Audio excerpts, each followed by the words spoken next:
Si ati nilisema masikio yake ni kubwa. Mimi nitaka akuwe masikio kubwa asikize ground. Si ndio? Lakini analia, nilimtoa nyama kwa mdomo. Si ndio?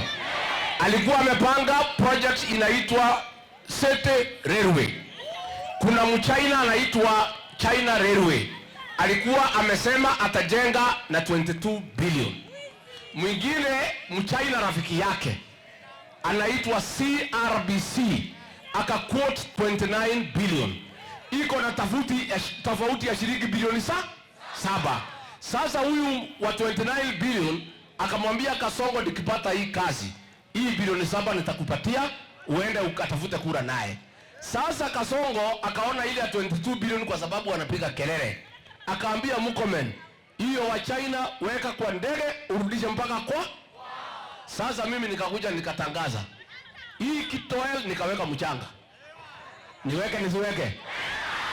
Sasa Waingereza walitoa pesa wakasema hatuwezi lipa 29 billion kama iko mtu ya 22 billion. Sasa bilioni 7 Kasongo alikuwa amekula imepotea. Sasa ndio anatukana Rigiji.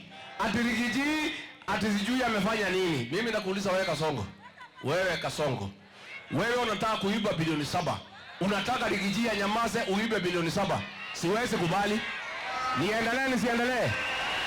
Nichome nisichome? Nichome nisichome?